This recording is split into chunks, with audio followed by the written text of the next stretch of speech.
Al-Hikam, Pasal 2. Syahwat dan Himah. Tajrid dan kasab. Keinginanmu untuk tajrid, sementara Allah masih menegakkan engkau di dalam asbab, merupakan syahwah yang tersamar, halus. Dan keinginanmu kepada asbab, pada saat Allah sudah menegakkan engkau dalam tajrid, merupakan suatu kejatuhan dari himah yang tinggi. Syarah. Dalam pasal ini, Ibnu Athaillah menggunakan beberapa istilah baku dalam Khazanah Sufi, yang harus dipahami terlebih dahulu agar mendapatkan pemahaman yang utuh. Istilah-istilah itu adalah tajrid, asbab, syahwat dan himah. Tajrid secara bahasa memiliki arti penanggalan, pelepasan, atau pemurnian. Secara maknawi adalah penanggalan aspek-aspek dunia dari jiwa, nafs, atau secara singkat bisa dikatakan sebagai pemurnian jiwa. Asbab secara bahasa memiliki arti sebab-sebab atau sebab akibat. Secara maknawi adalah status jiwa, nafs, yang sedang Allah tempatkan dalam dunia sebab akibat.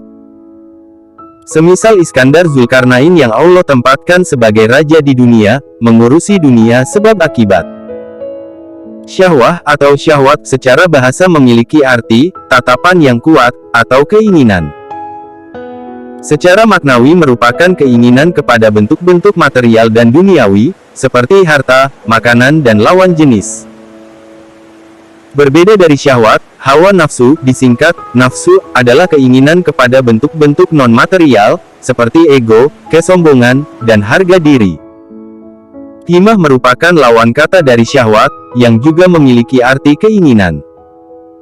Namun bila syahwat merupakan keinginan yang rendah, maka himah adalah keinginan yang tinggi, keinginan menuju Allah. Ada kalanya Allah menempatkan seseorang dalam dunia asbab dalam kurun tertentu, misalnya, untuk mencari nafkah, mengurus keluarga, atau memimpin negara. Bila seseorang sedang Allah tempatkan dalam kondisi asbab itu, namun dia berkeinginan untuk tajrid, misalkan dengan beruzlah, maka itu dikatakan sebagai syahwat yang samar. Sebaliknya, saat Allah menempatkan seseorang dalam tajrid, namun dia justru menginginkan asbab, maka itu merupakan sebuah kejatuhan dari keinginan yang tinggi. Inilah pentingnya untuk berserah diri dalam bersuluk, agar mengetahui kapan seseorang harus tajrid dan kapan seseorang harus terjun dalam dunia asbab. Semua kehendak seorang salik haruslah berkesesuaian dengan kehendak Allah. Sebagai seorang yang beriman, haruslah berusaha menyempurnakan imannya dengan berpikir tentang ayat-ayat Allah, dan beribadah, dan harus tahu bahwa tujuan hidup itu hanya untuk beribadah menghamba kepada Allah, sesuai tuntunan Al-Quran. Tetapi setelah ada semangat dalam ibadah, kadang ada yang berpendapat bahwa salah satu yang merepoti, mengganggu dalam ibadah yaitu bekerja kasab. Lalu berkeinginan lepas dari kasab usaha dan hanya ingin melulu beribadah. Keinginan yang seperti ini termasuk keinginan nafsu yang tersembunyi, samar. Sebab kewajiban seorang hamba, menyerah kepada apa yang dipilihkan oleh majikannya. Apalagi kalau majikan itu adalah Allah yang maha mengetahui tentang apa yang terbaik bagi hambanya.